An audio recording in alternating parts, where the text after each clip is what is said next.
helping those living with disabilities through the use of horse therapy. Joining us on Mid-Michigan Matters today is Madison Samojedny with Elevate Equine Assisted Therapy.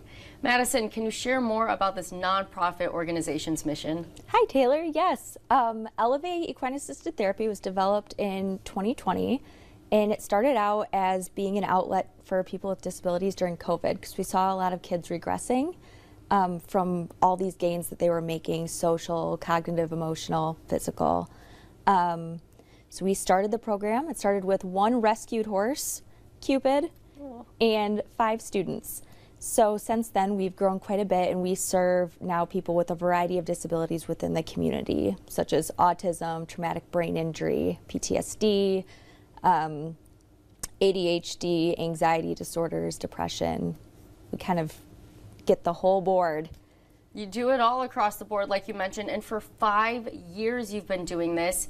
You noticed a greater need, and so it's great that you're able to help the community in various ways, no matter what they're living with.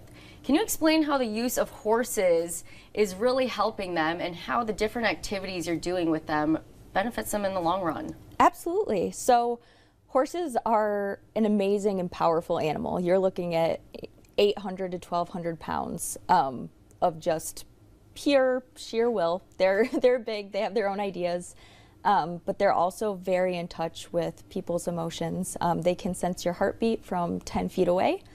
So when the kids are sitting on them and they're anxious, your horse is going to start acting out a little bit.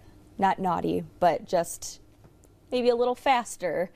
And it really helps the kids understand how they are feeling, how it's affecting the horse. They're able to kind of self-soothe. We go through different coping skills on horseback. We do grounding techniques, we do deep breathing, box breathing, and then we do physical skills like learning how to post the trot, which is standing up and sitting down, building their leg muscles. I will use different types of saddles or handles to focus on core muscles, using their arms, and then we do games off the horses. So we're working on different cognitive skills like matching, the physical and balance of leaning and putting a hula hoop down on a barrel, throwing a ball into a bucket, hand-eye coordination. It's amazing what we can do with just horses.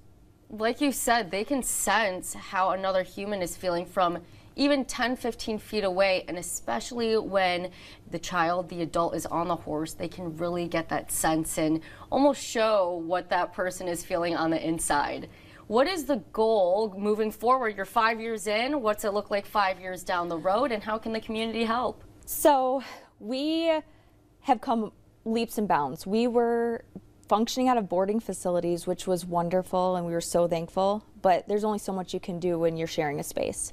So my husband and I purchased a farm last year. It was completely run down. The barn was falling apart. So all last year we spent renovating, getting the space ready for our clients to come in. And now going forward, we're preparing on getting a new arena set up. That's our big project. So the community can help by sending donations our way. It's an $11,000 project.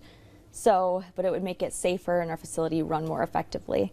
That's great to know, and how you're expanding and continuing to help those in our community. You will see, we will put a link on our website, and that way you can help out Madison and her husband and this arena. Madison, thank you so much for joining us on Mid-Michigan Matters. Thank you for having me. And time now to look at what we're working on for News 10 at 5:30.